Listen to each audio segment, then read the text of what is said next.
ખરેખર આજનો માહોલ જોઈ અને આયોજક એવા અમારા પુરાણી સ્વામી બાલકૃષ્ણ સ્વામી હોય, અમારા ગુરુકુળ પરિવારના શ્યામજી ભગત હોય કે કનુ ભગત હોય, આ તમામને આજે હું હૃદયથી ખૂબ ખૂબ એમને અભિનંદન પાઠવું છું કે સત્સંગ ઉત્કર્ષનો બહુ સરસ કાર્યક્રમ એમણે ગોઠવ્યો છે. મકર સંક્રાંતિનો દિવસ આવી રહ્યો છે અને આપણે સૌ સંપ્રદાયના બહુ વિદ્વાન સંત શાસ્ત્રીજીના મુખેથી ભાગવતજીની દિવ્ય કથા સાંભળીએ છીએ. સંપ્રદાયની અંદર મારે દરેક જગ્યાએ પ્રસંગોપાત જવાનું હોય, સહેજે સહેજે કથાઓના આયોજનો થયા હોય, શ્રીમદ સત્સંગી જીવનની કથા હોય, ભાગવતજીની હોય, રામાયણની હોય, અલગ અલગ વિદ્વાન વક્તાઓના મુખેથી કથા સાંભળતા હોઈએ. પણ આજે જ્યારે શાસ્ત્રીજીના મુખેથી અમે કથા સાંભળી, બહુ હૃદયથી એનું મનન કર્યું, ધ્યાન કર્યું, ત્યારે એક વાત જણાણી કે જે જ્ઞાની હોય છે એ ભગવાનના મતને બહુ સારી રીતે સમજી નિર્માની થઈ દાસાનું દાસ થઈને વ્યક્ત કરતા હોય છે. એવા અમારા વક્તાશ્રી અહીંયા છે, એનો મને બહુ આનંદ છે. સમાજમાં વ્યક્તિની હાઈટ જેમ જેમ વધતી જાય ને એમ એનામાં સહજપણે દીનપણું આવતું જોઈએ. જ્યાં સુધી એનામાં દીનપણું નથી આવતું, નિર્માનીપણું નથી આવતું, ત્યાં સુધી એના ગુણોનો પ્રકાશ પણ થતો નથી. આજે આપણા સદગુરુઓને આપણે યાદ કરીએ છીએ શા માટે? આ સંપ્રદાયમાં જે દાસાનું દાસ થઈને સેવા કરે છે, જે ભગવાનના ભક્તોનો ભક્ત થઈને સેવા કરે છે, જે વિવેકે યુક્ત છે, જે સમજણે યુક્ત છે, એવો પ્રીતિએ સહિત જે ભગવાનની ભક્તિ કરે છે, શ્રી હરિની પર રાજી થાય છે. જે દ્રોહ કરે છે ને એને વિવેક નથી. માટે વાલા ભક્તો, ઘણી બધી વસ્તુ સમજવા જેવી હોય, શાસ્ત્રમાં બધી જ વાત લખી હોય છે, પણ જે જ્ઞાની પુરુષો હોય છે, ધ્યાની પુરુષો હોય છે, એ બાધ અને નિર્બાધ સમજીને વાત કરતા હોય છે.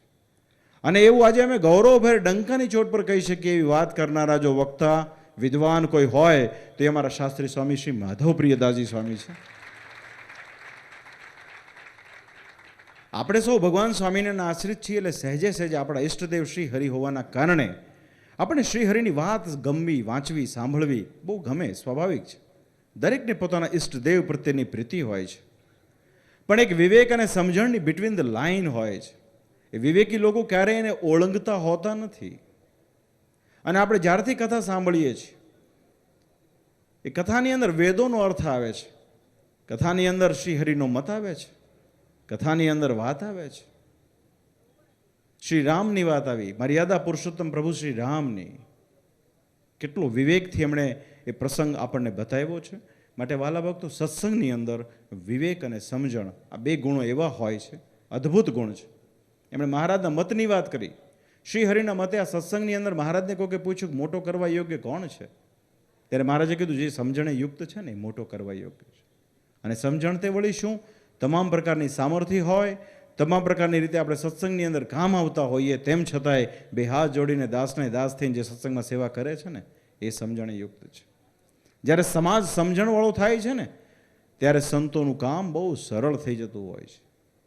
માટે વાલા ભક્તો, આ જે ઉત્સવ થઈ રહ્યો છે એ આપણા વાત્સલ્ય મૂર્તિ સદગુરુ સ્વામી શ્રી પ્રેમ પ્રકાશદાસજી સ્વામી, મુગુટ સ્વામી આદિક સંતોની સ્મૃતિમાં થઈ રહ્યો છે.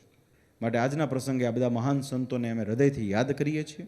શાસ્ત્રીજીનું આયુષ્ય ખૂબ ભગવાન લાંબુ આપે, વર્ષો વર્ષ, ન કેવળ ભારત, મને લાગે વિશ્વનો કોઈ ખંડ બાકી નહીં હોય નવીનભાઈ, અને કોઈ આધ્યાત્મિક ગુરુ એવા નહીં હોય કે જે અમારા શાસ્ત્રીજી ન ઓળખતા હોય.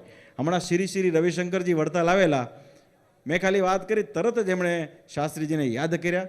માટે એમનું ખૂબ વિચરણ છે, ખૂબ પરિશ્રમ કરે છે, અને હેતુ માત્ર ને માત્ર મૂળ સંપ્રદાયની ધજા પતાકા ફરકાવવાનો છે. માટે શાસ્ત્રીજીને ખૂબ ખૂબ મારા અભિનંદન. અંતમાં આપ સૌ ભક્તોને અમારા ભાવથી જય સ્વામિનારાયણ.